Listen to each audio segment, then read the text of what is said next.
이원재입니다. 8월 16일 금요일 이원재 끝내주는 경제 라이브 시작하겠습니다. 피로 쓰인 역사를 혀로 덮을 수는 없습니다.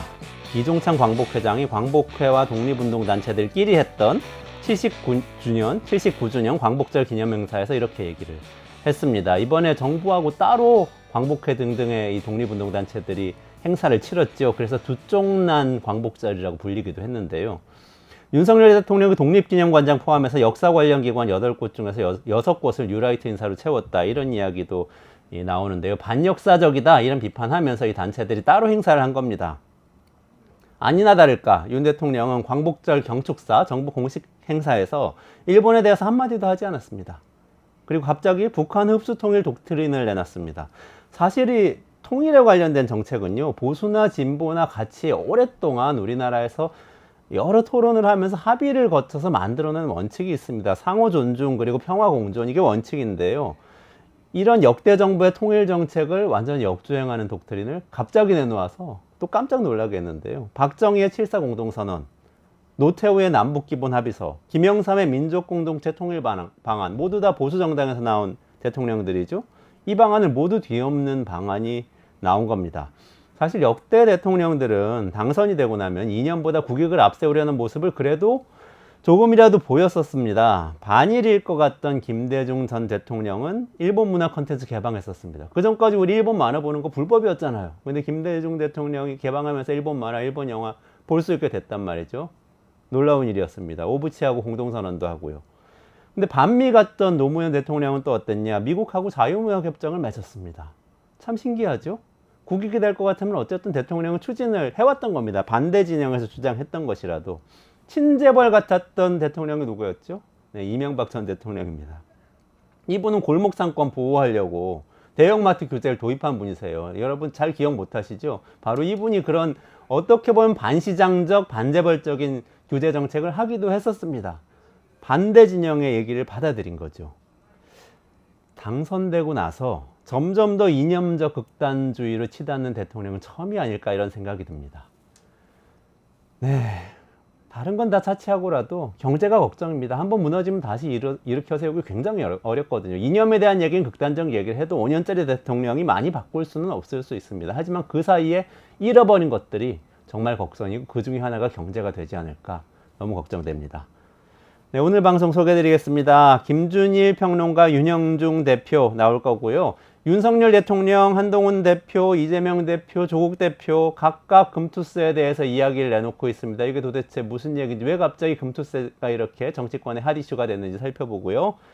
강정수 박사 나오는데요. 간밤에 미국 증시와 테슬라 엄청나게 들썩였어요. 다른 AI주들하고 같이 쭉 올랐는데 이게 AI 거품론 굉장히 심해졌었는데 극복한 건지 어떻게 된 건지, 그 와중에 또 일론 머스크 테슬라 이 CEO는 트럼프하고 단독 대담하면서 정치적 성향을 아주 명확하게 드러냈습니다. 이게 어떻게 된 건지 그 속사정 강정수 박사하고 같이 뒷코너에서 11시 35분부터 살펴보도록 하겠습니다. 자, 그럼 끝까지 들어주시고요. 조금만 기다리시면 김준일 평론가, 윤영중 대표하고 같이 돌아와서 금투세 관련된 정치권의 이야기 살펴보도록 하겠습니다.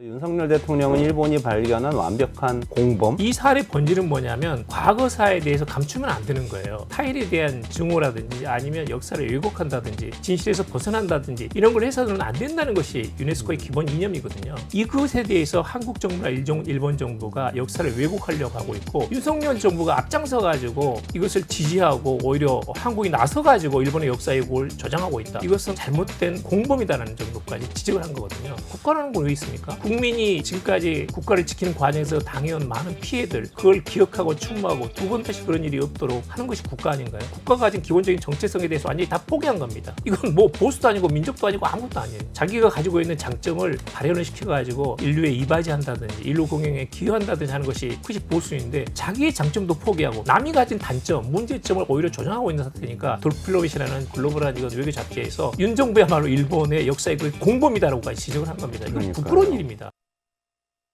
네, 정책이 경제다 시간입니다. 오늘 또 김준일 평론가님 그리고 윤영중 랩2050 대표님 모셔서 금투세 관련된 정치권의 뜨거운 논쟁 한번 살펴보도록 하겠습니다. 같이 인사하시죠. 네, 안녕하세요. 안녕하세요. 어서 오세요. 네, 반갑습니다. 그 전에 근데 어제 광복절 경축사 가지고 이것도 정치권에 더 뜨거운 한 뉴스인 것 같은데 저는 윤석열 대통령이 일본에 대한 이야기 한마디도 안 했다, 역사에 대한 얘기 안 했다, 이거 하나 하고, 그래서 일본 언론에서 일제히 환영하는 논평을 내놨다, 이거 하나 하고, 또 하나는 흡수 통일 방안으로 보이는 북한에 대한 통일 방안, 그러니까 북한의 주민들의 자유와 인권을 지키기 위해서 펀드를 새로 만들고 그 펀드를 통해서 우리의 자유와 관련된 이념을 북한에 전파하고, 이런 방식의 이야기를 했었거든요. 어떻게 보셨어요, 두 분은? 저는 굉장히 좀 우려가 됐던데. 어떠십니까?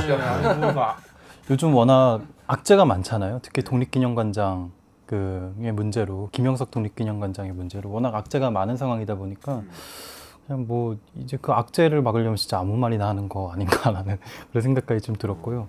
그리고 지금 앞으로 3.1절도 이제 다가오고 있잖아요. 앞으로 광복절 3.1절 때마다 과연 어떤 발언을 내놔서 국민들을 아프게 할지, 예, 기대가 아니라 걱정이 됩니다.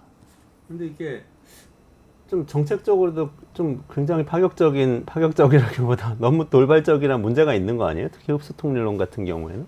그리고 뭐 윤석열 대통령이나 보수 진영에서는 흡수통일론 예전부터 얘기했기 때문에 진영 논리로 보면은 전혀 어색하지 않아요. 흡수통일 왜 하면 안 돼? 이렇게 얘기를 하시는 분들 많으니까 저는 뭐 솔직히 흡수통일 할 수도 있다고 봅니다. 할 수 있으면 할 수 있으면 그러니까 이런 거잖아요. 흡수통일이 되려면은 베를린이 이제 동독이 그러니까 서독이 동독을 어떻게 흡수통일했는지를 역사를 보면은 동독하고 서독하고 서로 이제 교류가 늘어나고 특히 베를린 쪽에서 서로 교류가 늘어나면서 이렇게 왕래가 있고 그러면서 이제 이 동독 체제, 서독 체제에 대한 문제, 그러니까 동독 체제에 대한 문제점을 이제 동독 사람들이 알면서 이게 베를린 장벽이 무너지면서 결국은 이제 전체가 나라가 무너진 거잖아요.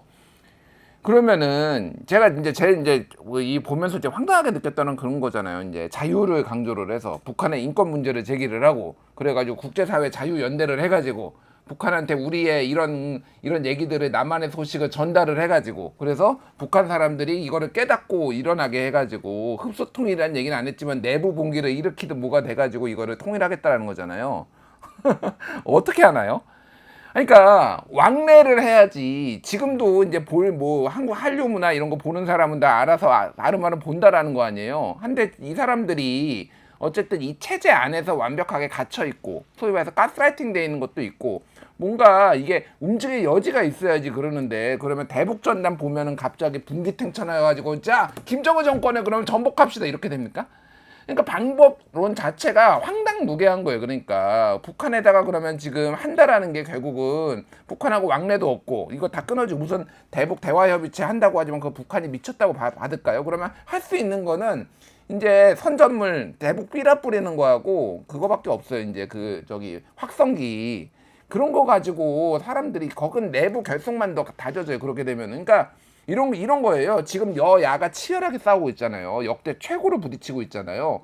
그러면은 야당에도 문제가 있고 여당에도 문제가 있는데 내부에 문제 제기하는 사람들이 싹 들어가. 예를 들면 민주당에서는 문제 제기 당내 민주주의 얘기했던 사람들 딱 다 소박이라고 척겨야 되고 뭐 이런 거잖아요. 그러니까 국민의힘도 마찬가지고 이렇게 그러니까 이게 그쪽에서 내부에서 뭐가 나오려면은 이런 대립구도부터 사실은 완화가 돼야지 그게 가능한 거예요. 그러니까 황당무계한 얘기를 하고 있다. 예.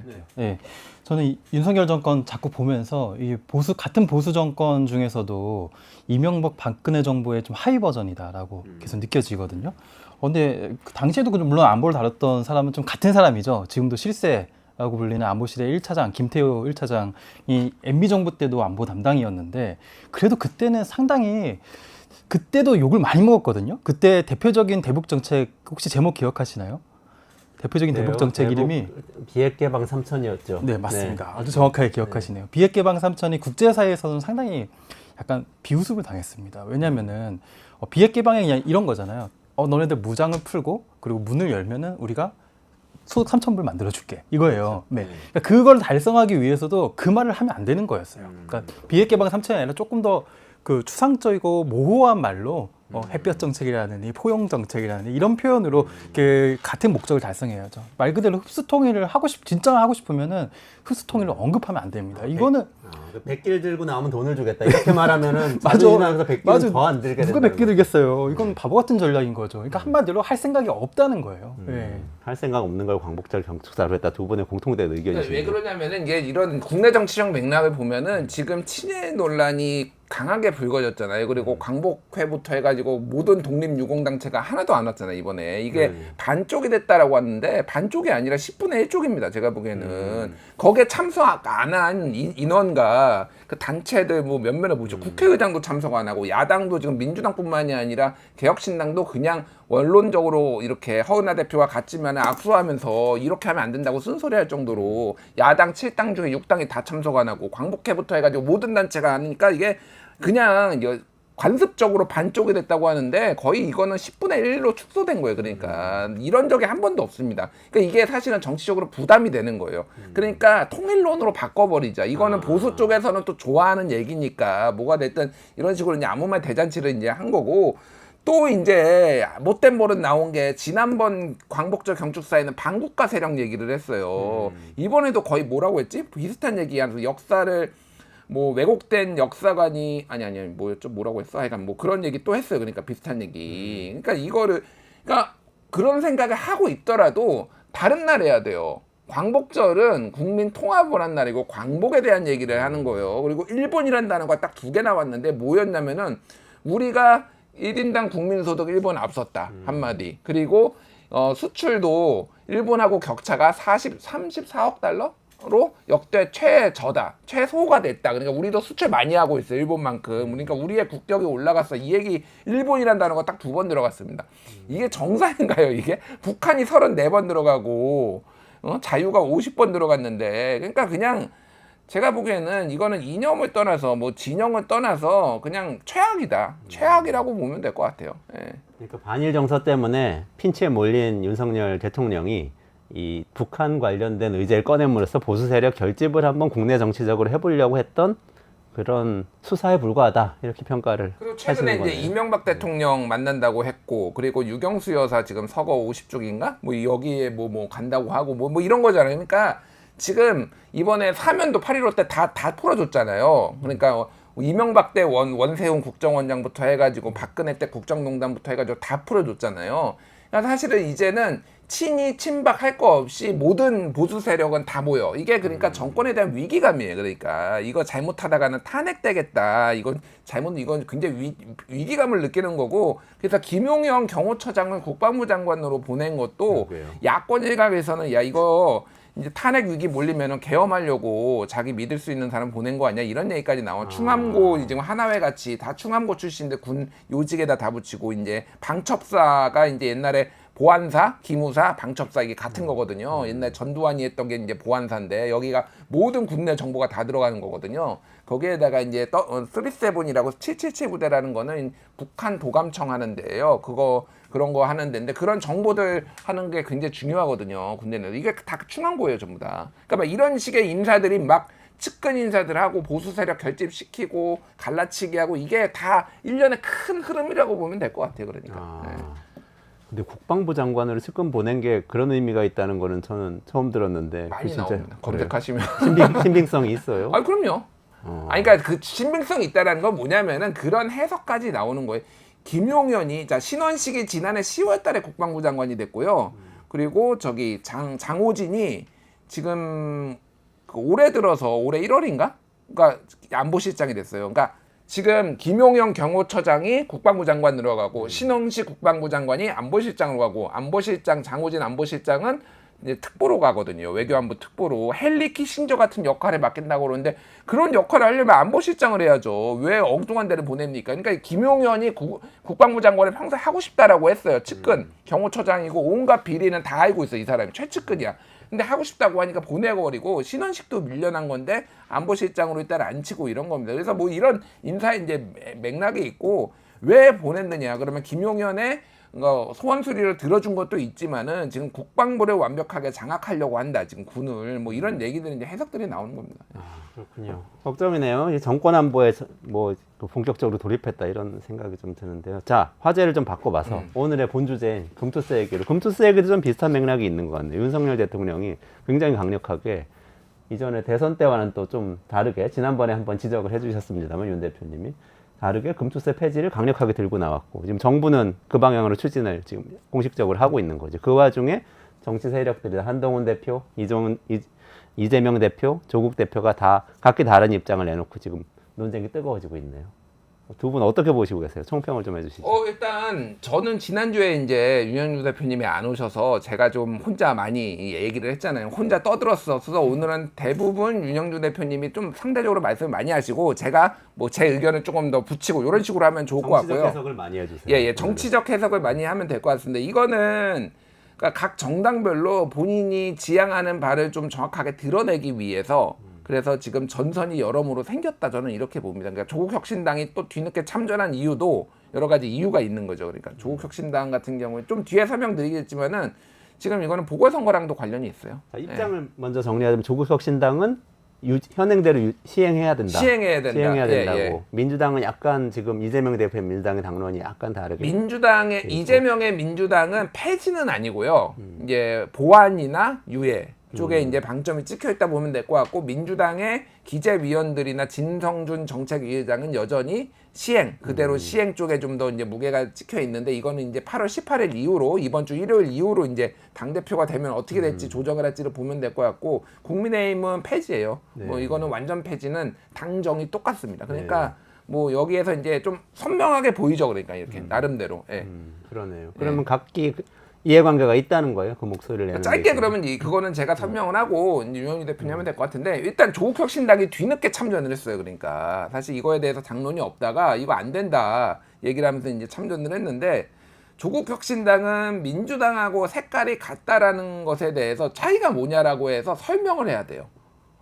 그래야 우리가 정당이라는 거는 존재 이유가 특히 이제 저렇게 큰 정당이 있고 조국혁신당이 있으면은 우리가 뭐가 다른지에 대해서 민주당하고 다른지에 대해서 설명을 해야 될 거예요. 그게 이제 하나는 윤석열 정부에 대한 더 센 공격, 탄핵론 쪽이 정치적 맥락이 있다라면은 경제적으로는 좀 더 우리가 왼쪽에 있고 진보 성향이 강하다라는 거를 보여주는 거예요. 사실 근데 조국혁신당의 면면들을 보면은 그냥 셀럽 정당이에요. 사실은 더 좌파 정당이라고 볼 만한 근거는 없어요. 근데 본인들이 포지셔닝 그렇게 하겠다라는 거고 그거의 어떤 근거들을 하나씩 쌓아나가야 되는데 그게 금투세 이제 유지론이에요. 그러니까 민주당이 지금 보수화됐다, 우클릭하고 있다. 우리는 좀 더 이 왼쪽에 있는 사람들을 잡겠다라는 게 하나가 있고 또 하나는 이게 10월 보궐선거랑 관련이 있습니다. 왜 그러냐면 이번에 영광하고 곡성군수가 지금 이제 10월 달에 보궐선거가 열리는데 여기에서는 이미 이제 이 후보 내려고 준비 중이거든요. 이미 언론 보도도 나왔어요. 제가 예전에 한번 말씀드렸을 거예요. 이번 10월 보궐선거에 대해서.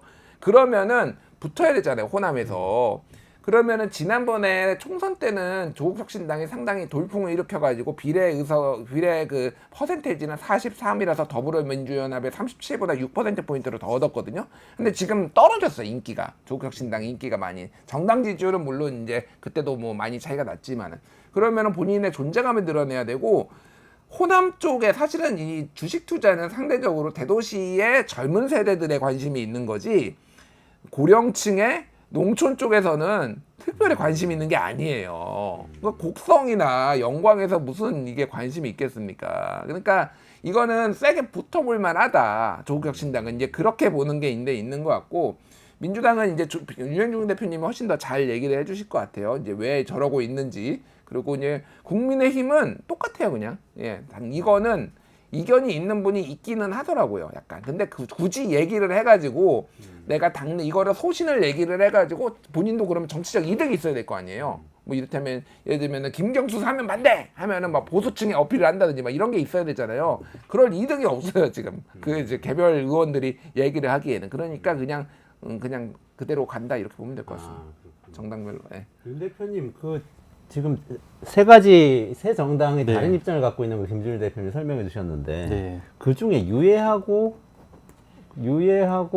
보완 이것도 약간 다른 거 아닌가요? 그렇죠. 그 민주당 네. 입장이라고 말씀하셨던 네. 그 부분. 일단 유예는 말 그대로 원래 이제 이 법안이 2020년도에 통과되었거든요. 그리고 시행을 2023년까지 유예를 한 겁니다. 보통 물론 이제 시행과 법 통과의 시점을 어느 정도 격차를 두는 경우가 꽤 있긴 하죠. 보통 한 6개월 정도 두죠. 근데 이거는 한 2, 3년을 둔 것이었잖아요. 근데 2023년에 시행하기 전에도 또 2022년도 하반기에 2025년 시행으로 또 유예를 했습니다. 그러니까 이번에 또 유예를 하게 되면 아마 뭐 2년 뒤나 뭐 이런 식으로 유예를 하자는 입장이 될 것이고요. 뭐 그리고 이제 수정이라고 한다면은 지금 이제 논의되고 있는 여러 쟁점들이 있습니다. 예를 들면은 뭐 주식 양도소득의 뭐 공제 금액을 얼마 정도로 할 것인가. 지금 5천만 원으로 돼 있는 거죠. 이대로 시행한다면. 예, 그렇습니다. 그리고 뭐 지금 손익통산이라고 그 어느 해의 이익을 보고 어느 해의 손실을 보면 이익을 얻었을 때 낸 세금을 손실을 얻었을 때 돌려주는 그런 제도가 있거든요. 손익통산의 기간 뭐 이런 것들에 대해서 좀 수정 의견들이 좀 나오고 있는 상황입니다. 그거는 현재로서는 5년 동안 네. 하게 돼 있는데 이걸 더 늘려서 조금 더 그렇죠. 그걸 완화하는 게 네, 되는 뭐 영국 거군요. 같은 경우에는 뭐 아예 무한정으로 되어 있으니까 예. 그러면 손실을 낸 거는 다 빼준다. 뭐 그렇죠. 이렇게까지 갈 수 있는 기간을 거예요, 아예 영국이라면. 두지 않고 그렇게 할 수도 있습니다. 그 일정 기간 동안만 손실 난 걸 빼줄 수도 있고 네. 이렇게 돼 있다는 거죠. 그렇게 입장이 다른데 지금 이재명 대표는 어떤 입장에 있습니까? 이재명 대표는 이제 전당대회 기간에 짧게 언급을 했습니다. 그전에도 조금 다른 생각을 가지고 있다는 것을 2022년도 논의에서도 이재명 대표가 사실 이끌었거든요. 당시 민주당이 원래는 원안대로 2023년 시행을 고수하다가 당시 이재명 대표가 그 당의 입장을 바꿔서 유예 쪽으로 입장을 바꿨습니다. 근데 이번에도 마찬가지로 전당대회 기간 중이라 뭐 직접적인 언급을 못 하고 있다가 이제 토론 나와가지고 전당대회 중간에 이제 토론에서 본인 개인적인 생각은 1년간 공제 금액이 지금 5천만 원으로 되어 있거든요. 그래서 5천만 원을 1억 원 정도로 늘려주면 5년 동안 손익통산을 합치면 5년간 5억 원 정도까지는 공제가 되지 않느냐. 그러니까 그 정도까지는 충분히 도입할 만한 제도 아니냐라고 이제 수정 의견을 낸 상황입니다. 그러면 이재명 대표 의견은 보완인가요? 아니면 유예하면서 보완하는 건가요? 이게 뭐 통과가 되면은 보완인 거고요. 네네. 뭐 이게 통과가 안 되면은 뭐 유예하자는 입장으로 선회할 수도 있겠죠. 그럼 두 가지 중에서 아직 확정적으로 얘기하진 않았다. 그렇습니다. 예. 그런 상황이네요. 이제 이번 주 일요일이 전당대회니까요. 예, 이번 주 일요일에 당대표 그 선출이 이제 마무리되면 새로운 지도부가 아마 여기에 대한 입장을 정리할 것으로 보입니다. 그러면 만약에 이재명 대표가 취임을 하고 나서 이재명 대표 의견대로 금투세관 입장을 민주당의 당론으로 정해버리면 아까 김준일 평론가님 말씀하신 3자 구도가 딱 되는데 예. 안 그럴 수도 있잖아요. 예를 들면 당내 의원들이 또 다른 의견이면 조금 더 계속 논쟁을 하고 이러면 민주당이- 3자 구도가 안 될 텐데. 민주당이 어떤 정당인데요? 어떤 정당이 저는 이번에 민주당이 어떤 정당인지를 한번 보여줄 수 있는 좋은 계기라고 생각합니다. 좋습니다. 네, 일단 어떻게 될 것 네. 같으세요? 아니, 일단은 전방 이재명 대표 의견대로. 이재명 대표의 방향성을 거스르는 최근에 하나라도 있나요? 그러니까 예를 한번 들어보십시오. 그러니까 윤영중 대표님은 그러면은 이게 민주당이 그걸로 이렇게 논쟁이 벌어져가지고 이재명의 의견이 반영 안 될 수도 있다라고 보시는 건가요? 뭐 될 수도 있고 안 될 수도 있는데요. 중요한 거는 토론이 된다는 거죠. 저는 뭐 토론이 될 수도 있죠. 형식적으로는 토론이 될 수도 있지만은 민주당은 그런 정당이 아니에요. 이재명 대표가 가자고 하면 그냥 가는 정당입니다. 그래서 아니, 윤석열 대통령의 의견하고도 아예 토론도 못 하잖아요. 뭐 그렇죠. 뭐 네. 거기는 이제 더 이제 최악이고, 근데 그냥 이렇게 보시면 될 것 같아요. 기본 사회 지난번에 우리 뭐 막 이런저런 얘기했었잖아요. 그게 당 강령으로 들어가는데 찬성이 93%였습니다. 제가 이거 다른 방송에서 굉장히 뭐라고 했거든요. 왜 뭐라고 하냐면은 기본 사회라는 개념 자체가 없는 개념이잖아요. 그러니까 이거는 정치적 레토릭이에요. 그러니까 아시겠지만 기본 소득, 기본 금융, 기본 주거 뭐 이런 것들을 기본 소득보다 좀 더 상위 개념으로 이제 기본 사회라는 거를 만들었는데 구글 스콜라에 검색해 보십시오. 기본 사회. 하나의 논문도 안 나와요. 그러니까 아예 없는 개념이고 정치적 수사로 만들어낸 건데 당 강령이라고 하면은 당의 헌법이거든요. 그러면은 여기에는 정립된 개념 그리고 이게 좀 정제된 언어 뭐 이런 거를 넣어야 되는 게 당연한 거예요. 헌법에다가 검증 안 된 아무 말 뭐 이런 거 넣으면 됩니까? 그러니까 국가가 만들어지는데, 그러니까 기본 사회가 이제 이재명이 주장하고 안 주장하는 거를 떠나가 가지고 그런 거조차 검토가 안 되는 게 민주당입니다. 그러니까 제가 말하는 거는 그 정도로 그냥 이재명 대표의 눈치를 보는 정당이라고 보면은 이거는 그냥 유해다 무조건 제가 보기에는. 예, 이거는 보완도 아니고 저는 유해라고 봅니다 개인적으로. 이렇게 될 가능성이 매우 높다. 예. 아니 저는 이 토론 금투세 토론만큼은 이거는 결론을 정해놓고 달려가는 그런 경주는 아니라고 보고요.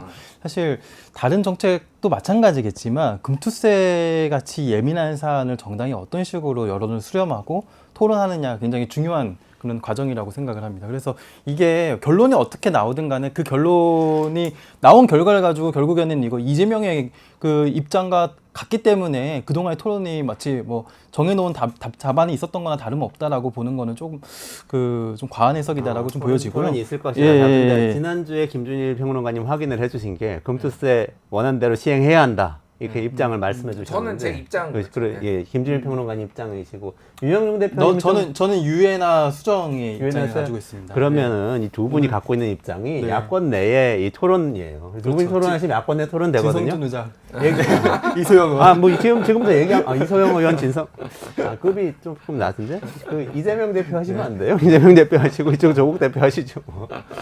그래서 간략하게 왜 그런지 한번 얘기해 보죠. 왜 그런지. 그러니까 일단 당위로는 분명해요, 사실. 뭐 돈 벌면 소득에 과세해야 되는 거고, 게다가 증권거래세라는 게 있었는데 지금 줄이지 않았냐? 줄였으니까 그 거래세를 소득세로 바꾸는 게 마치 우리 일반 시민들 소비세를 그 부가가치세를 근로소득세로 바꾸는 것처럼 이렇게 바꾸기를 해놓고 하고 있는데 소비세 줄이고 갑자기 소득세 안 올리면 어떡하냐 이런 식으로 얘기하는 거잖아요. 그러면 과세할 거면 부자 그 돈 많이 번 사람한테 과세하는 방식으로 이 금융 관련된 소득세도 가는 게 맞지 않냐 이렇게 얘기하고 있잖아요. 일단 거기에 대해서 어떻게 생각해요? 일단 최저임금 정책을 한번 되짚어볼 필요가 있어요. 최저임금 첫 해 몇 %? 올렸습니까? 우리가 10,000원을 채우기 위해서 딱 4분의 1, 5분의 1 한 딱 그 지점을 3분의 1인가요? 딱 그 지점을 딱 올렸어요. 아마 16.5%인가 그 지점을 올렸습니다. 그러니까 왜 그렇게 올려서 어떤 효과가 나왔냐면은 결과적으로 문재인 정부의 최저임금 인상률은 박근혜 정부보다 낮았습니다. 예.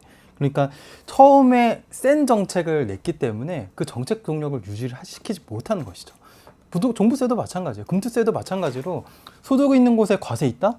라는 원칙대로 금투세를 강행한다면은 내년에 저는 더 큰 폭의 후퇴가 예상되고 있다라고 생각이 돼요. 그래서 지금 그 금융시장의 그 조세 체계를 어떻게 만들어 나가야 될 것인가에 대한 어찌 보면은 제대로 된 첫 번째 토론의 장이 열렸다라고 볼 수 있어요. 왜냐하면 제가 오늘 방송 전에 저도 나름 기억은 하고 있지만 한번 찾아봤어요. 2019년, 20년도에 어떠한 토론이 있었는가에 대해서 찾아봤거든요. 놀랍게도 금투세 처음 도입 결정할 때 여야 합의로 도입됐잖아요. 놀랍게도 2019년, 20년도에 금투세라고 검색하면은 특히 2019년에는 거의 나오지 않습니다. 네, 당시에는 금융투자소득세라는 네이밍 자체는 별로 없었고요. 주식 양도소득세를 어떤 식으로 개편할 것인가 이런 논의들이 있었거든요. 근데 그런 논의들이 지금처럼 많은 주식 투자자들의 관심 속에서 활발히 논의되면서 제도가 만들어지지는 않았어요. 그래서 정부가 일단 홍남기 부총리가 올해 금융소득 종합과세를 개편하는 게 목표다 이런 식으로 천명을 한 다음에 정부안이 나오고 그리고 야당안은 당시에 추경호 의원이 야당안을 냈습니다. 그래서 그 기재위 안에서 내부 논의 끝에 한 6개월 정도의 논의 끝에 신속하게 입법이 된 것이었거든요. 근데 당시와 지금의 상황은 굉장히 달라요. 그러니까 우리가 불과 몇 년 전만 해도 막 500만 주식 투자자, 막 개미 투자자 이런 표현을 썼는데 그러다가 가장 최근 통계는 한 1,400만 투자자 이렇게 얘기를 하더라고요. 투자자 많이 늘었다. 예, 그래서 달라졌다. 예, 그래서 천천히 도입해야 한다. 이런 의견이시죠? 네, 그렇습니다. 네. 아, 네. 어떻게 생각하세요? 그러니까 뭐 알겠는데 그 천천히가 도대체 언제냐고요. 그러니까 뭐 그 제가 제시해 드릴게요. 언제죠? 일단 알겠습니다. 그러니까 저도 일부 보완이 필요하다라고 생각을 해요. 어떤 거를 이제 보완을 해야 되냐면은 가장 큰 문제가 이게 뭐냐면은 장기 투자를 했을 때 이득이 1도 없어요.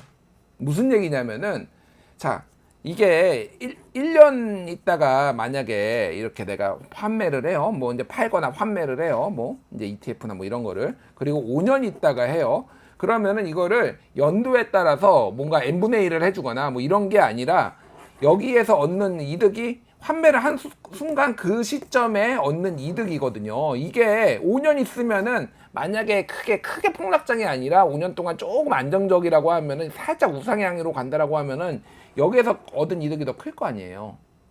그럴 거 아니에요. 그런데 이게 5천만 원이 넘을 가능성이 높으면은 1년 있다가 아니면 반년 있다가 파는 게 더 이득이라는 거예요. 그러니까 소위 말해서 정부가 얘기하는 장기 투자의 이익이 하나, 장기 투자 이렇게 해야 된다. 단타 좀 그만하고 우리나라의 성장을 믿고 좀 돈 좀 묻어놔라. 이렇게 얘기를 하잖아요. 그거 이익이 하나도 없어요. 이게 제가 보기엔 가장 큰 치명적인 문제예요. 그러니까. 금투세 문제 예, 시행해야 되긴 하지만 예, 예. 그런 문제는 있다. 저는 이거는 고쳐야 된다고 생각해요. 이거는 정부가 얘기하는 그 방향성하고 안 맞아요. 그러니까 그 장기 투자하라면서 단타하지 말고. 그러면 현재 금융투자소득세를 도입하더라도 장기 투자자한테는 조금 혜택을 주는 방향으로 보완을 해야 여러 한다는 가지 있는데 뭐 말씀이시네. 미국 같은 경우에는 1년 이하하고 1년 이상하고는 미만하고 이는 이를테면 이거를 종합소득세로 과세를 하느냐 자기 아니면 이거를 별도로 과세를 하느냐 뭐 이런 차이가 있어가지고 이게 이제 이익이 되고 뭐 이런 게 있거든요. 그러니까 나라마다 달라요. 장기 투자를 어떻게 혜택을 주는지는 어쨌든. 근데 어쨌든 지금 이거는 장투를 못하게 하는 문제가 있기 때문에 분명히 이거는 단타. 게다가 거래세가 없어지거나 낮아질 거 아니에요. 그러면은 단타하는데 더 신나게 되는 거죠. 그러니까 그럼 증시의 유동성 문제가 이제 막 생기는 거예요. 막 출렁일 거예요. 그러니까 이슈에 막 다 파는데 뭐 사는데 파는데 아무런 제약이 없고 돈이 안 들어가는데 그러니까 뭐 그런 문제가 있으니까 저도 그 부분은 하지만은 가장 큰 문제는 그겁니다. 그러니까 도대체 언제 해야 되냐. 그리고 제가 지금 그 유영주 대표님이 말씀하신 최저임금제도 그러니까 그 비유가 잘못됐다고 생각해요. 그거는 뭐냐면 저도 최저임금을 그렇게 급격히 올리는 거에 반대를 했어요. 왜 그러냐면은 최저임금 같은 경우에는 지금 우리나라가 자영업자가 20에서 25% 정도 굉장히 많은 사람이 있기 때문에 수혜자도 있지만은 지급을 직접 해야 되는 기업뿐만이 아니라 소상공인한테 직접적인 영향을 주는 제도이기 때문에 이거를 10%씩 노동계의 수건을 풀어주는 방식으로는 상당히 문제가 있을 거다라고 이미 저는 예전에 방송에 나와서도 그때 당시에도 얘기를 했단 말이에요. 근데 이거를 지금 금융투자소득세하고 직접 비교를 하는 건 말이 안 되고, 왜냐면 이거는 금융투자소득세는 도입을 하느냐 마느냐잖아요. 만약에 그러면은 최저임금제를 도입을 하느냐 마느냐하고 비교를 해야 돼. 그러면은 노태우 정부 때로 돌아가는 게 맞습니다. 전두환 정부나 노태우 정부 때로. 그리고 지금 이 대상이라는 게 지금 5천만 원, 지난번에도 말씀드렸지만은 1,400만 중에 1%예요. 물론 이거는 더 늘어날 수도 있고 줄어들 수도 있습니다. 직접적으로 영향을 받는 거. 물론 이것 때문에 연쇄적으로 받을 수 있다라고 하지만은 이거는 과장됐다라는 거예요. 그러니까 이 영향 자체가 지금 제가 그 경향신문이 이제 보도한 건데, 금융투자세 폐지 주장을 하는 정부가 4년 전에는 금융시장 장기 영향 없음 보고받았다라는 건데, 쉽게 얘기를 하면은 국책연구기관이 한국조세재정연구원이 이제 그때 금투세 도입을 할 때, 입법을 할 때 그때 이제 연구보고서를 냈는데, 단기적으로는 제도가 시행이 되면 당연히 영향을 받을 수 없지만은 이거는 장기적으로는 큰 영향 없다라는 거예요. 그러니까 이런 식, 물론 이거는 반대 주장하시는 분도 또 있으니까. 그런데 이게 이런 식으로 정부의 정책이라는 게 맨날 바뀌면은 이걸 어떻게 신뢰를 하고 합니까? 이거를. 장기적으로는 우리 다 결국 죽거든요. 네. 그래서 그 장기적으로는 아마 별로 영향 없을 거고요. 중요한 거는 그래도 중단기적으로 어떤 영향이 있을 것인가가 중요한 것이죠. 그리고 지금 이제 저는 이렇게 비유를 하고 싶거든요. 보통 세금을 거위털 뽑기로 많이 비유를 하는데, 지금 그 거위털을 뽑다가 거위를 죽이면 안 되잖아요. 그리고 거위가 다시 거위털을 그 생산해낼 수 있도록 거위를 잘 이렇게 얼르고 달래가면서 이렇게 거위털을 뽑아야 되는데, 지금 이미 한국의 코리아 디스카운트로 인해서 한국 투자자들은 그 이미 털이 뽑히기도 전에 막 여기저기서 상처를 엄청나게 입었어요. 엄청나게 입은 상태인데, 거기다가 그 증권거래세라는 아주 괜찮은 바리깡이 있어가지고 그 바리깡은 별로 그 거기가 아프지도 않고 심지어 깎이는지도 모르게 이렇게 딱 깎이고 있었는데, 갑자기 그 바리깡을 안 쓴다 그러고 직접 뽑기를 하겠다는 거예요. 지금 뭐 1%밖에 영향을 주지 않는다 그랬는데 직접 뽑다가는 거의 뭐 쇼크 사합니다. 지금 그런 상황이고요.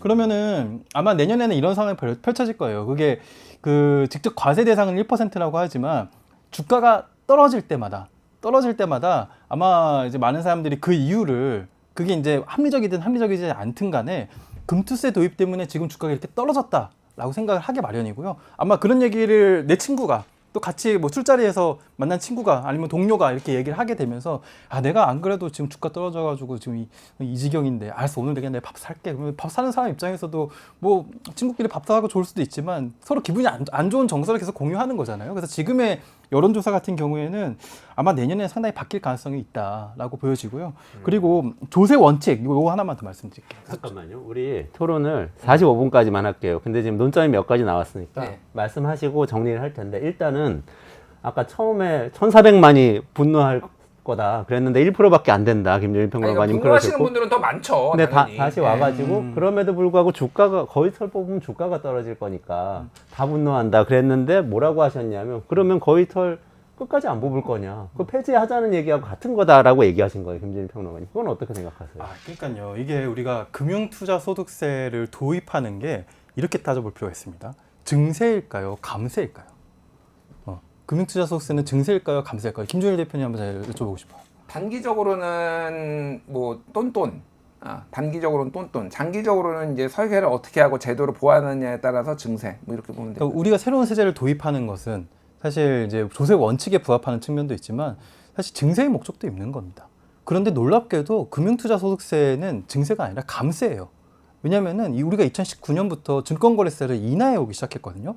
증권거래세 세수입을 제가 또 보고 왔는데 2018년, 19년까지는 이게 별로 적었어요. 한 3, 4조 원 정도밖에 되지 않았고 그걸 완만하게 줄일 경우에는 연간 뭐 세수 감소 효과가 많아야 1조. 하지만 금융투자소득세를 도입하게 되면 연간 1조 2천억에서 1조 5천억 정도의 새로운 세수가 들어와서 오히려 증세 효과가 있을 것이라고 봤습니다. 2019년만 해도요. 그런데 우리의 증시 상황이 2020년부터 완전히 구조적인 변화를 하게 됩니다. 아까 500만 투자자에서 1,400만 투자자로 바뀌었다 그랬죠. 증권 거래액도 엄청나게 늘어나기 시작하면서 증권 거래세 세수입만 2022년에 10조 원을 달했고요. 그리고 거기에 붙는 농특세는 5조 원에 달했어요. 증권 거래에 붙는 세수입이 15조가 달한 거예요. 그러니까 한마디로 지금 금융투자소득세는 감세 정책이거든요. 감세 정책인데, 그러니까 아까 언젠가는 뽑을 거 아니냐. 이미 더 많이 뽑아왔어요. 이미 더 많이 뽑아왔는데 지금 덜 뽑겠다고 하는데 오히려 더 성을 내고 있는 상황인 거예요. 그런 어떻게 보면 굉장히 유연하지 못하고 유능하지 못하게 정책을 썼기 때문에 반대 효과를 내면서 더 조세 저항을 강하게 부딪히고 있는 그런 상황인 것이죠. 그러니까 그러면은 금융투자소득세 포기하고 증권거래소로 다시 돌아가야 한다 이렇게 주장하시는 그것도 거예요. 괜찮은 유효한 옵션 중에 하나라고는 이게 보는데요. 그냥 황당한 예. 주장이에요. 전혀 황당한 주장이 일단 아니고 일단 사실 거기에 대해서 황당하다. 말씀하시고 이건 조세 전문가들 잠깐만요. 사이에서 상당히 논의가 되고 있는 거기에 주제고 대해서 김준일 황당한 주장은 평론가님 한번 아닙니다. 네. 말씀하시고 자, 그다음에 반박. 자, 그러면은 이제 이거예요. 이미 낮췄어요. 이미 낮추고 단계적으로 더 낮추거나 폐지를 한다라는 거거든요. 증권거래세. 예, 증권거래세 이미 낮췄습니다. 그러니까 이거는 금투세를 도입하기 위한 어떤 전제 조건으로 증권거래세를 낮춘 거예요. 자, 그러면은 이미 낮춰져 가지고 세수가 줄어드는 거예요. 그러니까 그러면은 이거를 보충하기 위해서라도 금투세를 도입을 해야 되는 게 맞는 게 아닌가요? 이미 그거를 세수가 더 줄었더라고 감세 효과라고 말씀하시면 안 되는 거예요. 그러니까 지금 제가 여러 예, 투자자들의 얘기를 들어보니까 예. 이미 낮춘 증권세를 일부 올려서라도 차라리 이게 낫다는 거예요. 이게 낫다는 것이고, 그리고 우리가 이걸 좀 잘 따져볼 필요가 있는 게 지금 어차피 0.15%까지는 못 낮추거든요. 그래서 지금 0.18%까지 올해 낮췄습니다. 그리고 내후년 0.15%까지 낮추는데 작년만 해도 0.20이었어요. 그러니까 우리가 어느 정도 다시 올릴 수 있는 여지는 있고, 그리고 증권거래세와 금융투자소득세만 서로 연계된 정책이었던 게 아니라 하나가 더 있어요. 우리가 원래 주식양도소득세를 안 걷던 나라가 아닙니다. 주식양도소득세를 걷어왔고요. 대주주에게만 걷어왔습니다. 대주주라고 한다면 마치 무슨 재벌, 최대주주 이렇게 생각을 하는데요. 그게 아니라 세법상의 대주주는 보통 시행령으로 정해놓고 있습니다. 시행령상으로 예전에는 2000년도, 90년대에는 시행령상으로 대주주는 100억 원 이상, 한 주당 100억 원 이상을 보유하고 있어요. 대주주였어요. 근데 그 100억 원 이상이 계속 이렇게 낮춰지다가 금투세 논의와 연계해가지고 3억 원까지 낮추기로 했었습니다. 그래서 원래는 10억 원까지 낮췄고, 문재인 정부 때 50억, 30억, 10억 원 낮췄고요. 그리고 이제 앞으로 원래 3억 원까지 낮출 계획이었는데 그것이 오히려 윤석열 정부가 거꾸로 되돌려서 작년 말에 기습적으로 50억으로 올려놨거든요. 그러니까 지금 그러니까 한 주식당 50억 원 이상 이하로만 갖고 있으면 내가 몇 조의 자산을 굴리면서 수익을 얻어도 세금 한 푼 안 내고 있어요. 그러니까 그 지금 여기랑 연계된 정책이 이것도 있었는데 뭐 하나만 이것만 이상하게 되돌려놨거든요. 그래서 우리가 요 세 개를 잘 그 조합을 해가지고 좀 체계적인 정책, 좀 일관성 있는 정책으로 좀 가져갈 필요가 있다. 근데 그러니까 김평론가님 이미 예. 낮췄는데 어떡하냐 그러니까 그럼 다시 올리자는 올리면 되죠. 주식 양도세도 예. 증세하고 예. 거래세도 증세하자. 올리면 되죠. 금투세는 미루고 충분히- 사실상 폐지라고 하셨는데 충분히 그런 논의할 수 얘기네요. 있는 주제입니다. 그러니까 네. 저거는 이제 말씀하신 대로 50억에서 30억에서 10억 됐다가 연말에 다시 50억으로 올렸거든요. 이거는 단일 종목을 50억을 가지고 있어야지 세금을 하는 거니까 이거는 거의 일반인이 개인이 여러 종목을 내가 전체 주식을 50억을 굴리는 것도 아니고 내가 삼성전자만 50억 가지고 있는 사람이 누가 있습니까? 일반인이. 그러니까 이거는 초초초초초 이제 선수죠, 슈퍼겜이라고 얘기를 하는 그러니까 진짜 그냥 기관 투자자랑 마찬가지인 개인이에요. 저는 남의 돈 맡아가지고 투자하시는 분들이 상당히 여기에 예. 스테이크홀더라고 생각해요. 그런 분들이 있긴 있죠. 뭐 그 있어요. 그러니까 뭐 그거는 그분들이 목소리도 세게 내고 불법이 있나 근데 그렇게 하면 금융기 불법이죠. 불법으로 다 그러니까 하지만 알고 있는 거예요. 이거는 사실상 무력화됐다라고 보면 될 것 같아요. 그러니까 오히려 이렇게까지 올렸으니까 더 금투세를 더 도입을 해야 될 이유가 있는 거예요. 이건 있으나 마나한 지금 제도로 만들어 놓아 버리니까 금투세를 저는 도입을 해야 된다라고 보고. 그러니까 그러니까 모르겠습니다. 물론 이제 다시 증권거래세를 올리는 게 가능하다라고 말씀하시는데 저는 거의 불가능한 이미 한 번 이렇게 떨어진 거를 다시 이제 세율을 다시 올리는 거는 굉장히 큰 저항이 있는 거예요. 그래서 이게 왜 지금 제도가 좋냐면은 법을 새로 만들어야 되는 게 아니라 이미 만들어져 있고 그냥 다 있는 거예요. 유예만 한 거예요. 그러니까 이거가 이번이 저항이 가장 적다라는 거고 문제는 이게 만약에 2년 유예를 하면은요 지금이 적기인 게 왜냐하면은 이제 대선이에요. 그때는 대선 때는 어떻게 할 겁니까 아니, 제가 이거를? 물어보고 싶어요. 김종일 예, 편 씨 예. 주식 투자 하세요? 지금은 안 합니다. 예, 예. 주식 투자 하실 때 어. 그때 증권거래세율이 몇 %인지 알고 계셨었어요? 얼마 내는지 혹시 어느 정도 알고 기억 안 계셨었어요? 납니다. 예. 예. 그러니까 주식 투자할 때 대부분의 사람들이 증권거래세를 얼마 내는지 모르거든요. 심지어 지금에 떨어진 금액은 뭐랑 비슷하냐면은 증권사에 내고 있는 주식거래 수수료랑 상당히 비슷해졌어요. 그래서 증권거래세율을 다시 뭐 일부 조정하는 거 올리는 것과 금투세 도입과 같이 놓고 토론을 해보면은 아마 제 예상에는 증권거래세를 일부 올리는 걸 더 찬성할 거예요. 그러니까 이게 이미 도입된 제도를 다시 처리하지 못한다 이 차원의 문제가 아니라 충분히 열어놓고 토론이 가능한 주제인 거죠. 토론이 가능하다 예. 하고 실행이 가능하다 좀 다른 것 같아요. 예를 들면 우리가 아이스크림 살 때 10% 붙는 거 알고 있지만 느끼지 못하잖아요. 근데 그거 15%로 올리겠다고 정부에서 발표하면 폭동이 일어나지 않을까요? 아이스크림 값 돌려내라 이러면서. 근데 아이스크림에 새로운 세금을 붙여가지고 일괄적으로 1,000원씩 더 부과하겠다는 세금을 그 세금이랑 같이 놓고 토론하자 그러면은 뭘 더 찬성할까요? 그러니까, 아니 네. 근데 그거는 네. 어렵다고 벌써 말씀하셨고 거래세는 가능하다고 하시니까 아, 증세가 가능하다 그러시니까. 이게 정치라는 거는 늘 주고받기잖아요. 그러니까 금투세라는 걸 여야가 합의해서 나름 도입하기로 한 것이었고, 그리고 증권거래세 이미 낮춰주고 있었기 때문에 금투세를 아예 도입을 안 할 거면은 원상복귀 시켜야 돼요 원래는. 그러니까 0.3으로. 네, 뭐 근데 그것까지는 좀 과도하니까 일부 복원시키자 유예하면서. 그러니까 사실 저거는 이제 이게 우리가 논의가 좀 이제 공존할 수밖에 없는 게 그게 이제 가능하다라고 하고 저도 불가능하다고 보지는 않아요. 그런데 이제 어쨌든 굉장히 또 다른 이제 논란이 벌어질 거다라는 거가 하나가 있고 제가 사실 근본적으로 얘기하고 싶은 거는 이거는 짧게 말씀드릴게요.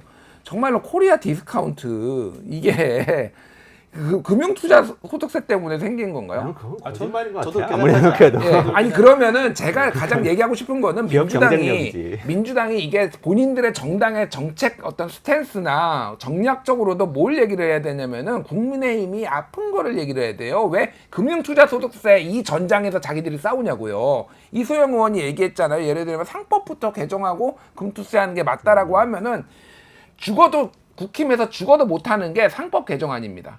예, 그거는 죽어도 안 받을 거예요. 재벌들의 이해관계가 있기 그러니까 때문에. 주주 그렇죠. 환원율이라고 예를 들면은 자사주 매입이나 배당에 쓰는 이 비율이 우리나라가 미국은 92%고요. 중국이 32%고 한국은 29예요. 중국보다도 못해요, 우리나라가. 이게 왜 그러느냐? 주주들에 대해서 기본적으로 그 이사회나 이런 데에서 주주들을 위하는 게 아니라 재벌들을 그러니까 오너들을 위해서 하니까 그런 거예요. 그러면은 그런 식의 이제 법적인 제도들 이런 것들을 할 수 있게 이게 진짜 코리아 밸류업이다라고 민주당이 치고 나가야죠. 그런 거를 하는 게 정략적으로 좋은데 지금 엄한 데서 금투세 가지고 본인들이 궁지에 몰리는 이런 머리를 지금 쓰고 있다라는 게 문제라는 그래서 거죠. 저는 그렇습니다. 이소영 그래서. 의원이 추구 전략을 잘 세웠다고 생각을 하고 있고요. 그렇게 가면 됩니다. 저는 지금 한국 기업들, 저도 이제 한때 증시를 취재했던 기자로서 하고 싶은 말이 굉장히 많은데, 한국 재벌들이 쓰는, 물론 재벌 다 이렇게 그 통칭할 수는 없으나 그 대다수의 재벌들이 쓰는 그 수들이 굉장히 좀 한국 자본시장을 망치고 있습니다. 예를 들면은 뭐 재벌 가족들의 지분율이 높은 회사에게 뭐 일감을 몰아주는 걸 넘어서 그 회사가 부실해지면은 뭐 자금을 대여해줘요. 자기 돈을 대여해주는 것도 아니고 뭐 가장 거실한 회사가 자금을 대여해주기도 하고. 이제 우리 정리를 해야 되기 네. 때문에 그런 재벌들의 문제점을 막기 위해서 상법 개정을 하는 건 좋다. 하고 그리고 저는 아까 좋다. 그때 도대체 그때가 언제냐고 하셨잖아요. 그때를 제시해드리겠습니다. 저는 한국의 지금 PBR, 우리가 주가 순자산 비율이라고 표현하죠. 네네네. 예, PBR, 그러니까 만약 기업이 청산했을 때의 자산 대비 시가총액의 비율을 나타낸 것인데요. 한국의 PBR은 대부분 1이 되지 않습니다. 이거는 그날 당장 문을 닫아도 주주들이 나눠 가질 게 더 많다는 거예요. 그러니까 1이 되지 않는데, 보통 뭐 미국이나 뭐 이런 데까지 따질 필요 없이 서유럽이나 홍콩, 뭐 일본, 대만만 해도 PBR이 우리보다 훨씬 높거든요. 그러니까 우리가 최소한 PBR이 1.5에서 2 정도 수준으로 갈 때까지 자본시장을 개편을 해야 됩니다. 자본시장 개편은 주주들의 네네. 이익을 좀 더 알겠어요. 그러니까 주가 좀 오르면 하자. 한마디로 얘기하면 주가가 그래도 자산 가치 이상으로 좀 오르면 하자, 이런 얘기인데, 마지막으로 한 가지는 정치 전망으로 끝을 내야 돼서. 그래서 어떻게 보면 이재명 대표하고 한동훈 대표, 윤석열 대통령이 이 금투세 문제에 대해서 같은 의견을 갖게, 입장 차이가 다른 사안에 비해서는 가장 가까울 수도 있는 상황이 되었어요. 저는 그렇게 봅니다. 그러면은 같아요. 예. 이게 여야 대타협으로 해피 엔딩이 될 가능성이 있습니까? 우리 지금까지 윤석열 정부에서 벌어진 일이 없잖아요. 그런 일이. 다 거부권 행사하고. 아니, 그러니까 이거는 민주당이 키를 쥐고 있는 게 이미 있는 법안이니까 폐지를 하려면은 별도로 이제 법안을 내야 되는 거잖아요. 그러니까 그 국회가 통과해야 되잖아요.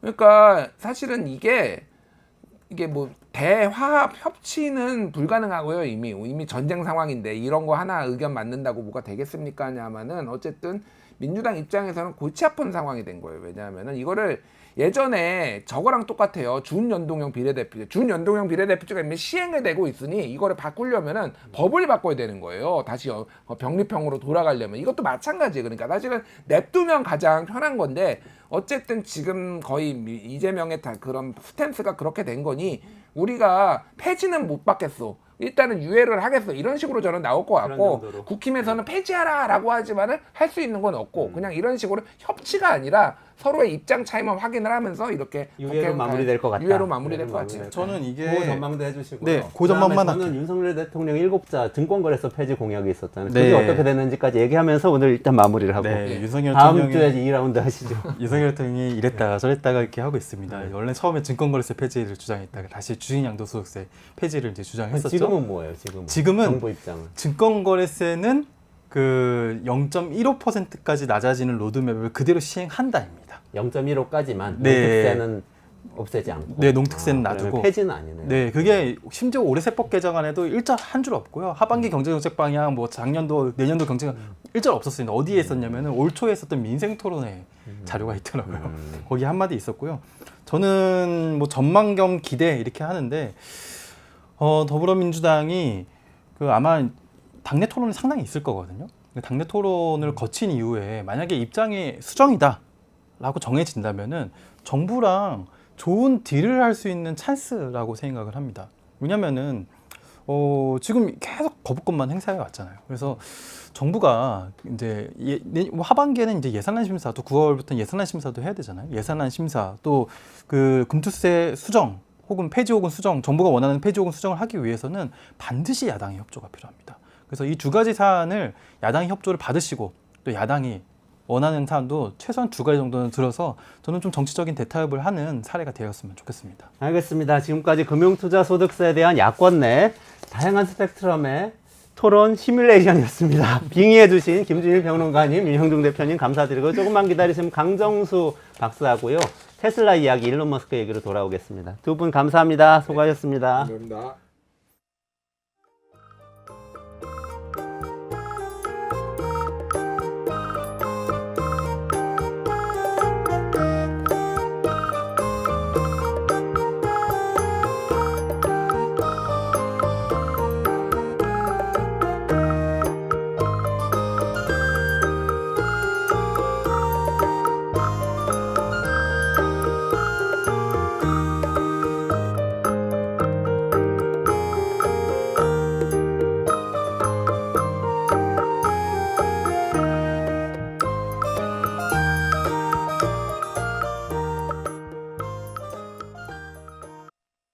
테슬라도 초기에 화재 많이 있었습니다. 이제 테슬라가 쓴 배터리 자체가 원통형이에요. 우리가 알고 있는 건전지처럼. 그래서 이 건전지를 쫙 이렇게 싸게 만들려고 했었는데 공간이 좀 있지 않습니까? 불이 나니까 여기에다가 불이 번지지 않는 재질로 그냥 다 채워버린다거나 하는 그들 나름대로의 진화를 했고요. 배터리를 컨트롤하는 시스템을 고도화시켜서 미리 이상이 오지 않게끔 그렇게 유도하는 그런 방식들을 쓰고 있고요. 또 하나 더 테슬라가 되게 스마트하게 접근한 거는 이 배터리 충전이 0에서부터 우리는 100이지 않습니까? 보통 쓰는 거는 한 80에서 85%예요. 멀리 가는 크루즈, 여행 갈 때 한 95 정도까지 쓰게 만들고 뭔가를 해야겠다 했을 때 100까지 쓰게끔 사람을 유도를 시키게끔 화재에 관련된 예방과 운전자의 습관을 자연스럽게 바꾸는 방식들을 찾아서 진행을 시켰고요. 현대나 GM이나 같은 경우에는 배터리 대규모 리콜 때문에 엄청나게 고생했어요. 그러면서 이 BMS가 배터리의 분량을 잘 찾아낼 수 있는 그런 기술들 개발로 엄청난 발전을 시켰고요. 그런 부분들이 다르다고 보실 수 있죠. 위기를 잘 수습한 회사가 잘할 수밖에 없습니다. 테슬라나 현대가 잘할 수밖에 없어요. 그리고 GM.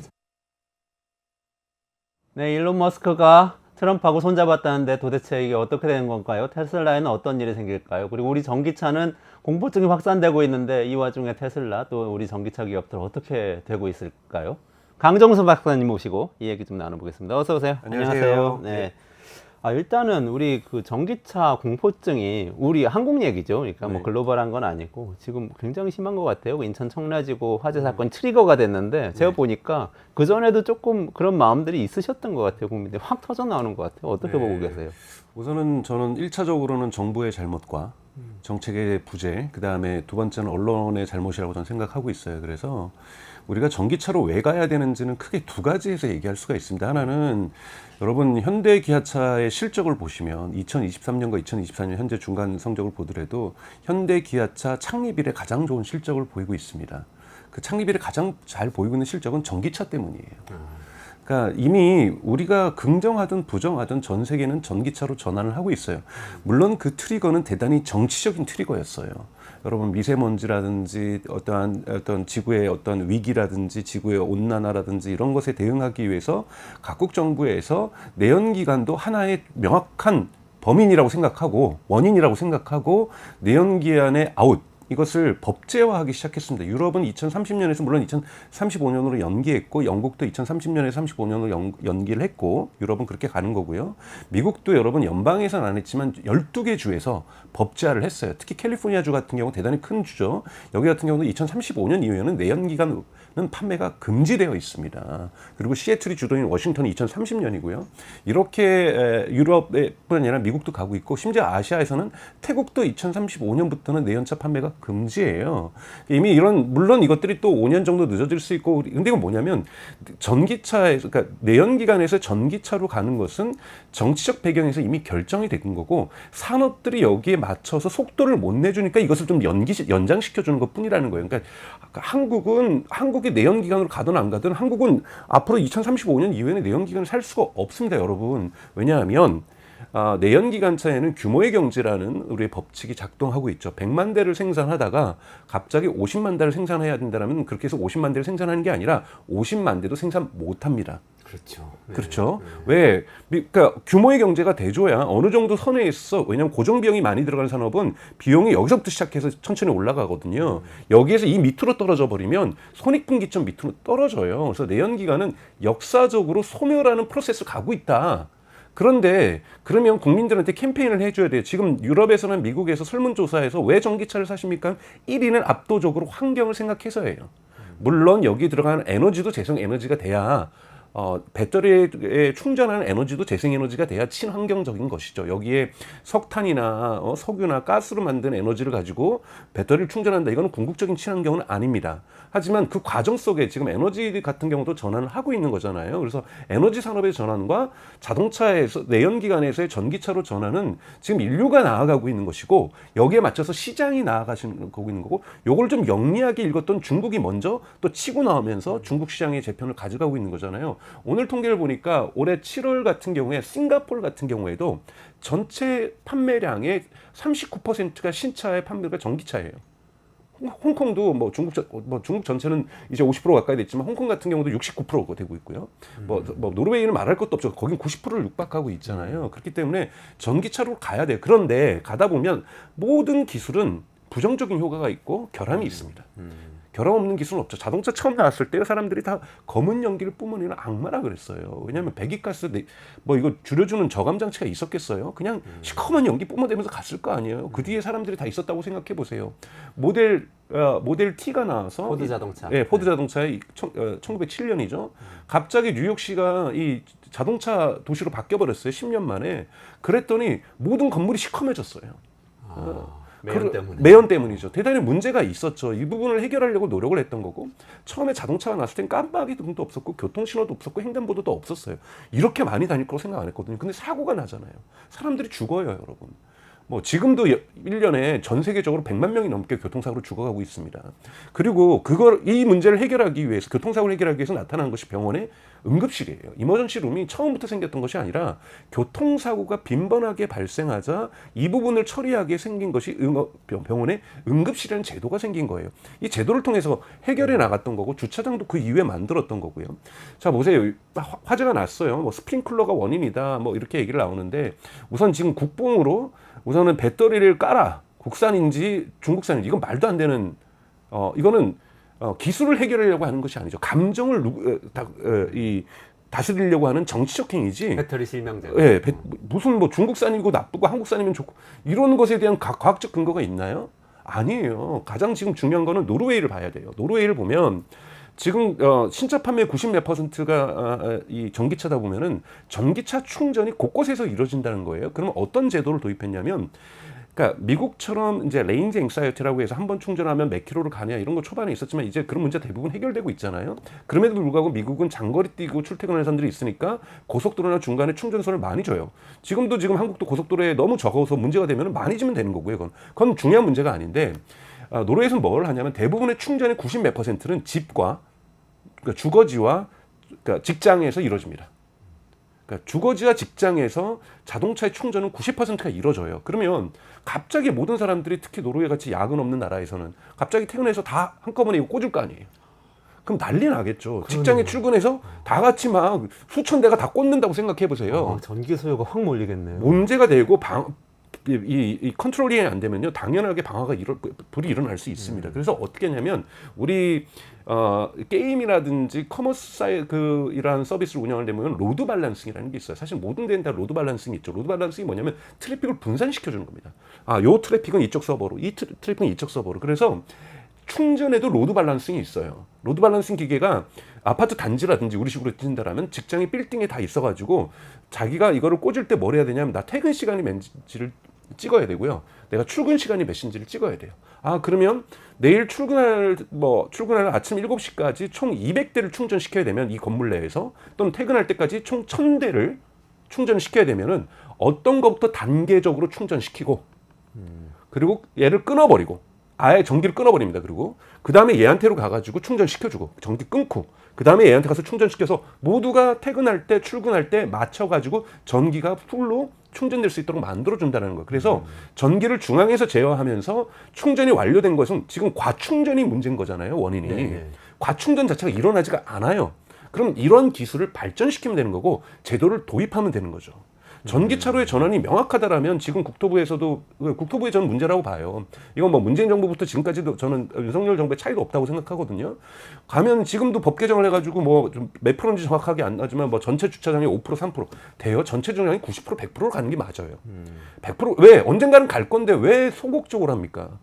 더욱더 우리가 전기차를 많이 타서 현대기아차가 더욱더 발전되게 하는 것이 여러분들이 진정한 흔히 말하는 애국이에요. 내연기관차 타는 거 환경에도 좋지 않고요. 그리고 이것이 계속 될 경우에는 전기차로 전환되면 우리 의식 속에서 빨리 더 클린 에너지, 재생 에너지를 더 많이 만들어야 되겠구나라는 생각이 퍼질 수 있거든요. 한번 생각해 보세요. 서울 도심에서, 부산 도심에서, 광주 도심에서 모든 버스와 차량들이 전기차로 전환됐다고 했을 때 얼마나 도심에 공기가 맑고 소음도, 자동차 소음도 줄어들겠어요. 그리로 가는 것이 지금 전 세계 산업 방향이고, 한국 같은 작은 시장은 결코 전체 시장의 전환에 영향을 줄 수가 없습니다. 지금 우리가 작년에도 전기차가 역성장하고 있고, 결코 글로벌 성장의 지금 시장의 어떠한 흐름을 못 쫓아가고 있어요. 그런데 현대기아차는 그나마 수출하느라고 바빠서 국내 시장을 지금 신경 안 쓰고 있는데 현대기아차가 만약에 2025년에 글로벌 시장에서 경쟁이 악화돼서 경쟁력을 잃어버린다고 생각해 보세요. 저는 잃어버릴 것 같지는 않아요. 2025년 6년까지는 현대기아차가 전기차 부분에서 특히 지금 내놓고 있는 기아의 EV6도 좋지만 EV4, EV3 이러한 그 EV9 이런 어떤 포트폴리오를 다양하게 가면서 저가에서부터 고급까지를 지금 풍만하게 충분하게 포트폴리오를 맞춰가고 있는 기아자동차의 전기차 전력은 매우 훌륭하다고 저는 생각이 들고 여기에 캐스퍼까지 나온다니까 훨씬 더 훌륭해진다고 저는 생각을 하고 있거든요.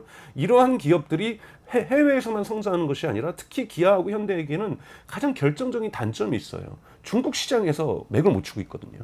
그리고 이제는 중국 시장에 들어가기에는 경쟁력마저 잃어버렸고 그러면 내수 시장에서 전기차 시장을 어느 정도 만들어줘야 됩니다. 이러한 상황을 볼 때 전기차를 악마하고 거기 댓글 다시는 분들 중에 반 이상은 저는 그렇게 생각해요. 내연기관차가 좋으신 거예요. 저도 압니다. 이게 탈 때 부릉부릉 해낼 때의 느낌과 이게 힘있게 나가는 거 이 느낌을 아는데요. 이 개인적인 만족도가 산업의 질서를 바꾸지 못하고요. 그 다음에 기후에 결코 도움이 되지 않습니다. 그러니까 그렇다면 제도적으로 이거를 기술적으로 해결할 수 있는 방안들 해외에 널려 있어요. 이런 걸 안 하고서 배터리에 국적을 깔아?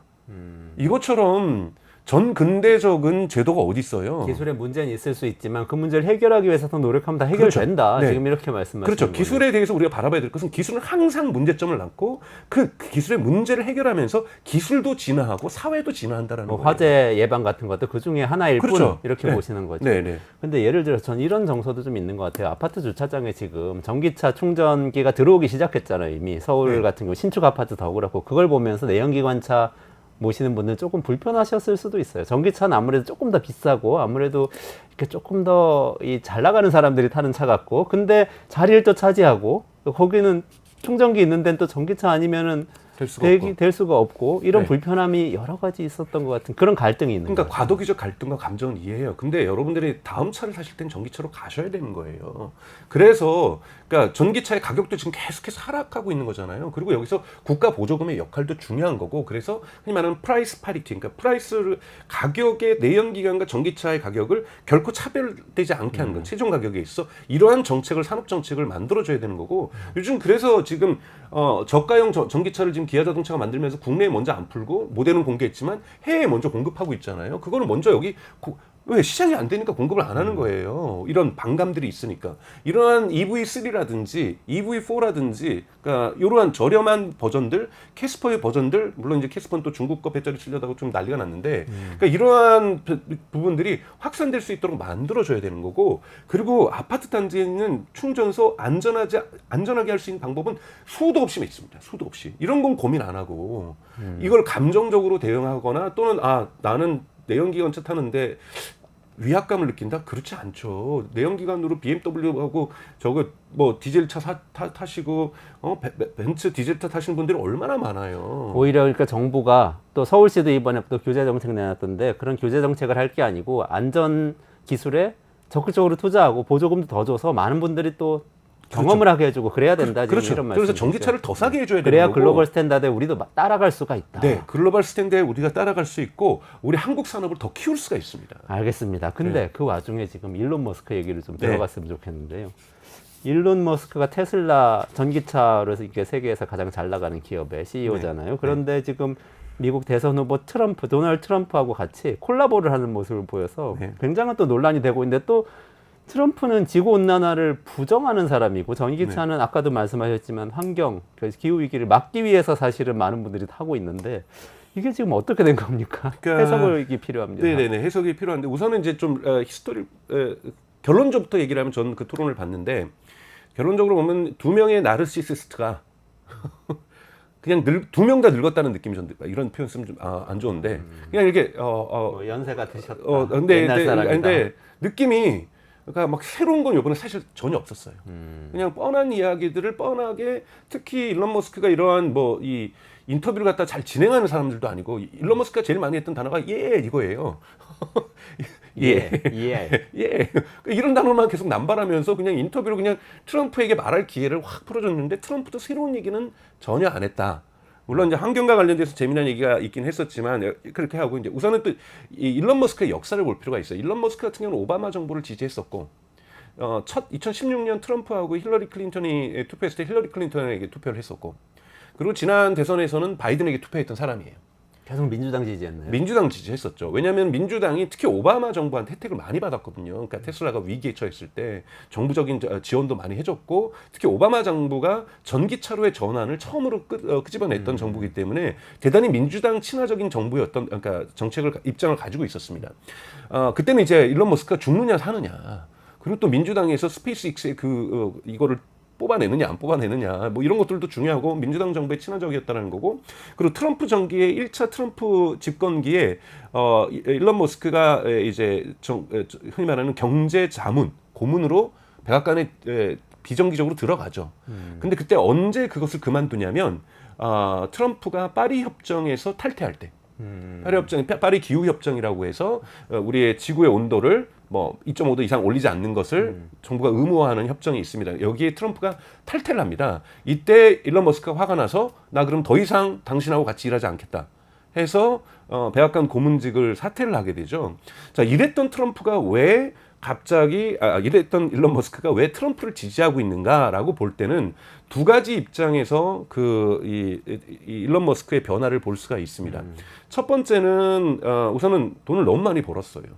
너무 많이 벌고 그리고 X까지 갖게 되면서 그러니까 트위터죠 갖게 되면서 뭐 여기에 이제 가장 일론 머스크가 얘기하는 것은 그러니까 수정헌법 1조에 대한 미국 수정헌법 1조에 대한 다른 해석들을 낳고 있어요. 이거는 일론 머스크는 절대적인 표현의 자유다. 이것이 심지어는 가짜래도. 왜냐면 이번에 이제 문제가 됐던 것이 해리스의 누가 봐도 AI가 만든 AI로 만들어서 해리스가 대단히 안 좋은 말을 하는 것을 일론 머스크가 공유를 했거든요. 그랬더니 가짜 영상이었죠. 그랬더니 일론 머스크가 했더니 딱 하나 썼어요. 미국 수정헌법 1조. 표현의 자유. 표현의 자유다라는 거예요. 절대적으로 자기는 표현의 자유가 중요하고 이것이 뭐든지 간에 그거는 보는 사람이 판단하는 거다. 근데 되게 조금 무책임하다고 좀 볼 수 있는데 좀 이러면서 전체적으로 일론 머스크에게 나르시시즘이 되게 강화된 거는 맞아요. 그거는 월터 아이작슨이 썼던 일론 머스크에 대한 전기에도 나와 있어요. 일론 머스크가 어느 순간부터 되게 외로운 상황이 되면서 합법적인 마약을 합니다. 의사가 처방해준. 우울증에 심해졌을 때 이런 것들을 갖다가 지나치게 빈번하게 먹게 되면서 욱하는 성질이 나오게 되고 그때마다 쓰면서 대단히 반유대인적이고 반인종적인 이런 발언들도 서슴없이 하거나 그러한 글들을 흔히 말해서 리트윗하는 방식으로 공유하거나 이런 현상들이 나타나면서 일론 머스크의 정신세계 자체가 조금은 안 좋아지고 있다라고 월터 아이작슨도 얘기를 하고 있어요. 이런 부분이 분명하게 존재를 하고 두 번째는 자꾸 이번 토론에서도 보면 트럼프를 갖다가 친환경적인 걸로 자꾸 바꾸려고 일론 머스크가 시도를 해요, 몇 번. 그래요? 네. 그 어떤 장면이 있어요? 그러니까 예를 들자면, 그러니까 석유 기업을 미워할 필요는 없지만 50년, 100년 안에는 재생에너지로 전환해야 된다. 당장에 우리가 이 석유 기업을 악마화해서는 안 되지만 50년에서 100년 하에 지구는 지속 가능한 사회로 전환할 수 있도록 해야 된다는 얘기를 해요, 이번에도. 머스크가. 예, 일론 머스크가. 그랬더니 이제 트럼프 스타일 있잖아요. 그냥 저 사람이 무슨 말 하든지 자기 말만 하고 있기 때문에 기후온난화가 중요한 게 아니라 핵온난화가 중요하다. 그렇게 말했죠. 그렇게 하면서 그 전에 일론 머스크가 좀 설득을 하려고 해요. 유일하게 일론 머스크가 얘만 하다가 왜냐하면 자기가 외교 정책할 때 이민 정책할 때 이런 거 할 때 트럼프가 또 특유의 그 가짜를 얘기하잖아요. 그런 거에 그냥 얘만 했거든요. 그냥 수긍만 하다가 그나마 환경 문제에서는 조금은 트럼프를 다독이듯이 되게 강한 입장으로 재생에너지의 전환을 얘기하는 게 아니라 조금 이렇게 다독이면서 나도 그렇다. 석유 기업을 악마하고 싶진 않다. 악마하고 싶진 않지만 그래도 지속 가능한 사회로 전환해야 된다라고 하니 트럼프가 안 받아준 거예요. 그런데 둘이서 합의한 데가 있습니다. 맨 마지막 부분. 기업 정책에서 정부의 간섭이 너무 심해지고 있다. 정부의 개입이 너무 심했더니 트럼프가 맞다라고 얘기를 했고 내가 당선이 되면은 정부의 간섭과 개입을 절대적으로 줄이겠다고 얘기를 해요. 그랬더니 트럼프가 그러니까 일론 머스크가 거기서 맞장구를 치거든요. 지금 제가 한번 여기 나와서 얘기한 적이 있습니다만 지금 일론 머스크는 이 전기차로의 전환에 별로 관심이 없어요. 이미 가고 있다라고 보고 있는 거고 그리고 여기를 다른 기업을 도와줄 필요가 없다고 생각해요. 왜? 자기네들은 안 도와줘도 잘 갈 수 있으니까. 그러니까 여기에서 정부의 지능 정책을 필요로 하지 않게 된 거예요. 정부가 뭐 보조금 더 주고 이런 건 필요 없다. 그렇죠. 이런 근데 거예요. 오바마식이라든지 이럴 때는 중요했기 때문에 여기에 동의했던 거죠. 근데 그러니까 그 단계를 넘어선 거군요. 넘어선 테슬라는. 거기 때문에 테슬라는 넘어섰기 때문에 굳이 전기차 보조금 이런 거 배터리 보조금 지금 인플레이션 감축법에 의해서 중국산이 아닌 특히 한국 배터리들 지금 미국에 공장 짓고 있는 거 정부 보조금 엄청 받습니다. 그렇죠. 일론 머스크 그게 화가 나는 거예요. 우리는 그게 아니라 4680 배터리 지금 열심히 R&D 해가지고 만들고 있는데 저기는 한국 배터리 공장 포도하고 GM 같이 만들면서 스텔란티스 보조금 받네? 에이, 자기도 초기에는 보조금 많이 받았어. 그렇죠. 스페이스X도 엄청 그렇죠. 돈 받고. 초기에는 받았어요. 근데 지금 지금은- 국면에서는 자기는 필요 없다고 보는 거니까 그럴 수 있겠네요. 이거에 대해서는 정부가 간섭하지 말고 제발 AI에 대한 간섭 좀 풀어달라는 거예요. 자꾸 지금 캘리포니아가 지금 뭐 다음 주인가요? 이 캘리포니아 자체에서 또 AI 규제법이 있어요. 네, 네. 그러니까 대단히 이건 제가 보기에도 좀 문제가 있는 법이거든요. 너무나게 안전성을 입증할 책임을 갖다가 주는데 안전성을 입증한다는 것도 되게 애매모호한 개념인데 AI 안전성을 입증하는 것을 이 빅테크들이 의무적으로 해야 되는 것이 캘리포니아 주법에서 지금 논의가 되고 있고 투표를 앞두고 있어요. 이런 것도 있고 연방에서도 자꾸 안전을 얘기를 하면서 자율주행에 대한 특히 심한 태클을 걸고 있거든요. 태클이라고 해석할 수도 있고 죄송합니다. 정부의 정당한 안전에 대한 요구일 수도 있고 이건 그러니까 일론 머스크가 태클이라고 그랬어요. 그러니까 이런 부분들이 있으면서 AI에 대한 규제만 풀어주면 FSD가 좀 더 빨리 나아갈 수 있고 로보택시가 좀 더 시장에 빨리 진출할 수 있고 그러니까 이거를 정부가 해달라는 거죠. 그러니까 테슬라 기업 입장에서 정책 이슈를 두 가지를 꼽아보자면 전기차에 대한 지원과 AI에 대한 규제 완화 두 가지 이슈가 있는데 전기차 지원은 이제 테슬라는 우리는 별로 중요하지 않다. 뭐 일론 머스크 이렇게 생각하고 오히려 AI 규제 완화하는 쪽으로 가겠다. 네. 그리고 거기서 합의를 본 거예요, 토론에서. 그렇죠. 그래서 트럼프하고 그랬더니 같이. 그래서 사실은 일론 머스크는 소중히 성과를 얻은 거예요. 그러니까 친환경 정책에 대한 설득을 완화해서 하려고 했지만 그거는 일패. 하지만 시도는 했다라는 거예요. 일론 머스크는 그거 외에는 관심이 없으니까 그 앞부분의 것들은 뭐 이민 정책, 뭐 여기에 대해서 인플레이션 정책, 일론 머스크가 트럼프가 또 가짜적인 뭐 잘못된 정보에서 얘기를 했어요. 예를 들자면 뭐 정부의 지출이 너무 많아져서 인플레이션이 일어나고 있다. 이거는 그렇게만 그 팩토로 볼 수가 없는 거거든요. 그래서 바이든이 인플레이션의 주범이다. 거기에 해리스도 이제는 인플레이션 주범이다. 이런 얘기를 하는데 바이든 정부하고 해리스를 인플레이션의 주범이라고 얘기하기에는 코로나 이후 있었던 특수한 경제 상황을 그리고 그때도 트럼프도 엄청나게 정부 그렇죠. 재정을 높여내잖아요. 그리고 실제로 막 사람들에게 몇천 달러씩, 5천 달러씩, 8천 달러씩 주고 그랬다. 이거 트럼프가 한 거예요. 그러면서 사실 그 소비가 진작되면서 물가가 확 올라버렸던 거잖아요. 그렇죠. 그러니까 이런 부분에서는 분명하게 트럼프가 잘못된 정보를 가지고 정부를 비판하는데 여기에 대해서는 일론 머스크가 제동도 안 걸고 아무 말도 안 하고 예만 했어요. 그러면 머스크가 할 말이 정확하게 있었던 거네요. 예, 두 있었던 가지. 거예요. 그러니까 환경 쪽하고 그 다음에 AI에 대한 규제를 약화시켜 달라. 그래서 1승 1패가 된 겁니다. 그렇죠. 네. 그래서 환경에서는 1패를 했지만 AI 규제에 대해서는 1승을 했고 사실은 이것은 부통령 후보인 벤스에게도 이미 들었던 얘기이기 때문에 이 조건 하에서 지원하는 건데 저는 그렇게 봐요. 일론 머스크는 되게 이 변동성이 큰 인물로 점점 변화하고 있는 건 맞아요. 저는 사실은 개인적으로 실망을 했거든요. 실망을 하고 있습니다만 트럼프 지지한 거에 대해서. 그렇죠. 그리고 트럼프를 지지하더라도 뒤로 지지하면 되지. 우리나라 삼성부터 시작해서 현대 어디 지지하는지 잘 모르겠지만 다 뒤로 지지하고 있습니다. 특정 정파나 특정 정당을. 근데 그 티내고 하나요? 이거는 오늘 기업 리스크로 되는 거예요. 만약에 민주당 정부가 이번에 승리할 가능성이 지금 현재로서는 또 높잖아요. 역전을 해서. 높아졌죠. 네, 7월 13일 암살 시도 사건 이후에 지속적으로 트럼프가 이길 것 같다가 거의 이길 것 같다가 바이든이 물러나고 해리스가 등장하면서 이것이 지금 크로스오버가 생겼단 말이에요. 골든 크로스오버가 생긴 상태에서는 지금 트럼프도 좀 초조해하고 있고 뭐 이러고 있는 상황에서 이 일론 머스크 같은 경우가 과연 얼마나 득이 될지. 그래서 민주당이 이겨버리면 또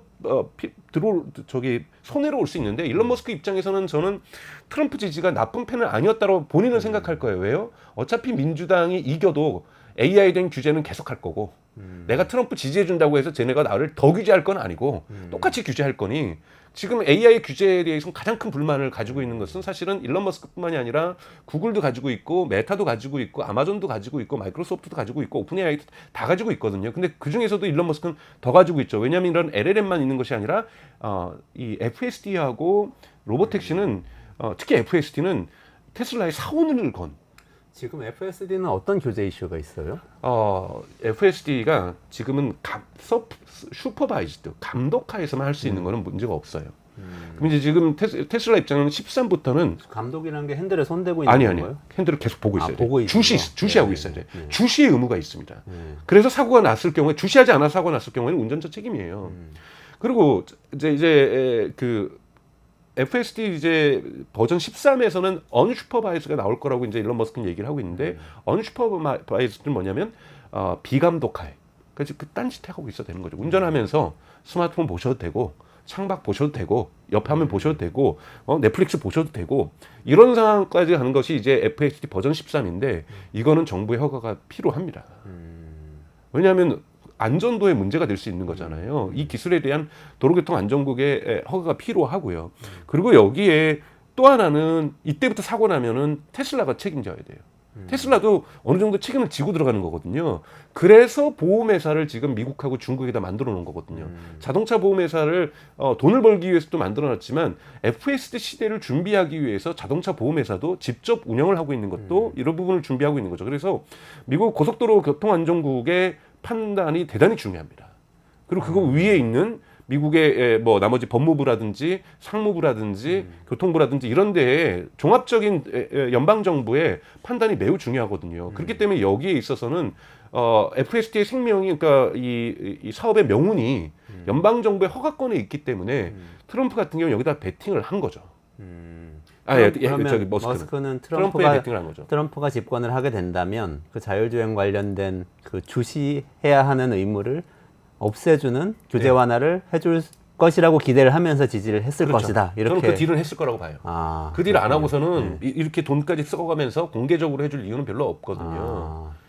그게 지금 상용화할 수 있는 상태인 기술인가요? 라고 본인들은 그 테슬라는 판단하고 있는 거고 지금 12.5가 나왔는데도 사람 평가들은 충분히 이 정도 되면은 이거는 어떠한 예를 들자면 벤츠가 내놓고 있는 뭐 제한된 영역에서 눈 비 오고 저녁 밤 해가 지면 못 쓰는 이 레벨 3보다는 더 좋다는 평가가 나오고 있거든요. 그래서 12.5에서 13으로 가는 거는 저는 시간의 문제다라고 보고 있어요. 다만 이것이 2025년 상반기에 될지 하반기에 될지 2026년 상반기에 될 수도 있다고 저는 보고 있는데요.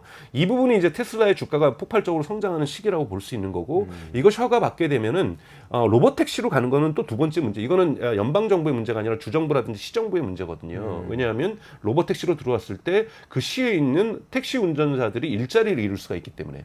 근데 로봇택시로 가지 않더라도 FSD가 13을 허가받아서 언슈퍼바이즈 비감독이라는 게 나오면 FSD를 채택하는 소비자들이 많아집니다. 그럼 매달 99달러씩 내는 사람들이 증가할 거 아니에요. 이 매출이 대단히 중요한 매출이거든요. 그리고 미국에서 허가를 해주면 유럽에서도 허가할 가능성도 높아지는 거고 중국은 독립적으로 허가를 할 거고요. 그러다 보면은 가장 큰 3대 시장인 미국과 중국과 유럽에서 FSD가 본격적으로 소비자들에게 서비스를 제공해 주면서 이 FSD 매출을 올릴 수 있는 가능성이 높아지는 거고 이것이 지금 모델 3가 성공하면서 테슬라가 주가가 폭발적으로 성장했듯이 FSD 매출을 만들면서 테슬라가 성장하기에 있어서 가장 관건이 되는 건데 하필 이거는 정부의 허가 사항이라는 거예요. 여기다 보니까 일론 머스크가 자꾸 자기 편을 들어줄 수 있는 트럼프에다 베팅을 하는 거고 어차피 민주당에 대해서는 되든 안 되든 안 도와줄 거니까 라고 생각을 한 것 같아요. 근데 이것이 얼마나 판단 미스인지 옳은 판단이었던 것은 지켜볼 필요가 있다고 저는 생각이 들어요.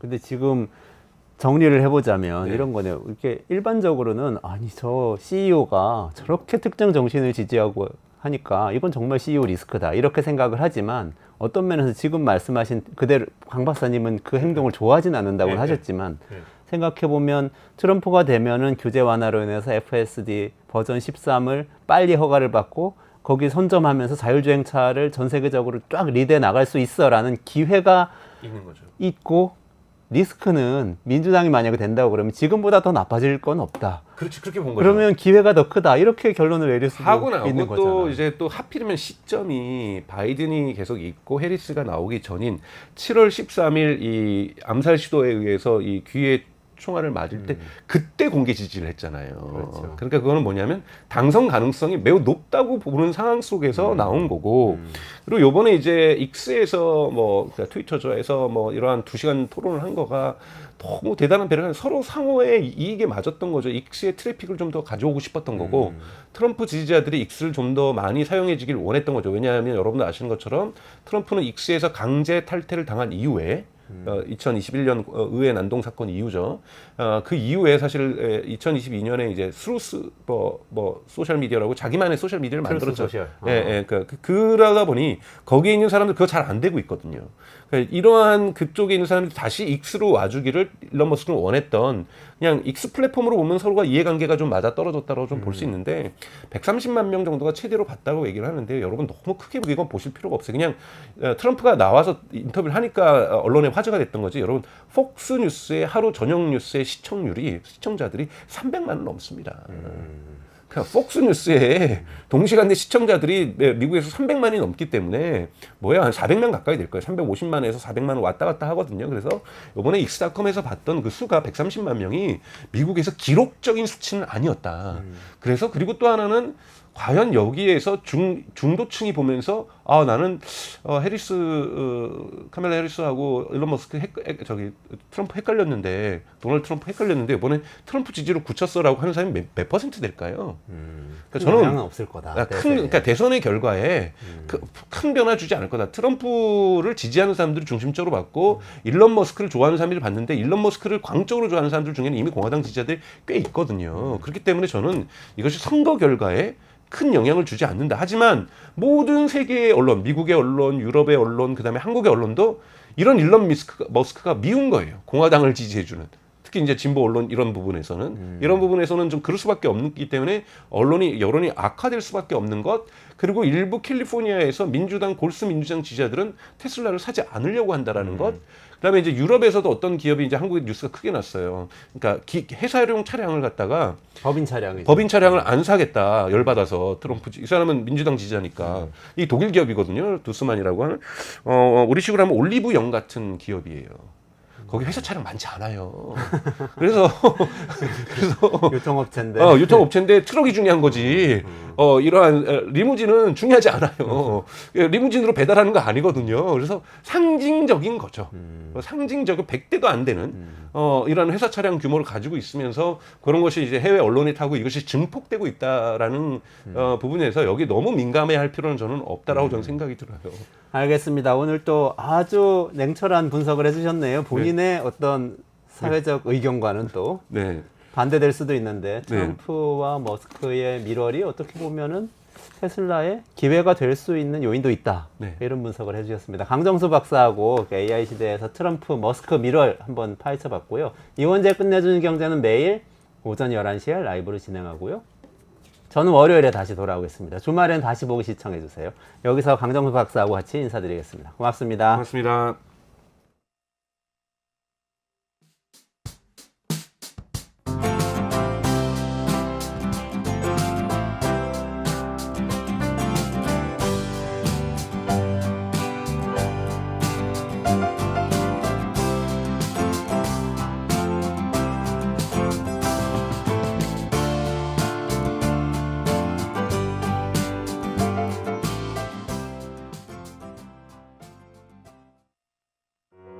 우리 아이 재단에서 뜻을 함께할 정기 후원자분들을 기다립니다. 우리 아이 재단은 한반도 어린이를 위한 재단입니다. 배고픈 어린이들에게 영양 가득한 국수를 보내고 영유아 자폐 조기 검사 지원, 베이비박스의 이유식 정기 배달, 중증장애 미취학 아동들을 지원하고 있습니다. 따뜻한 손길을 이어주는 분들께 우리 아이 팔찌와 감사 선물을 드립니다. 지속적인 지원을 통해 더 많은 어린이들에게 도움을 줄 수 있도록 정기 후원자가 되어주세요. 후원 문의 02-2128-3344, 2128-3344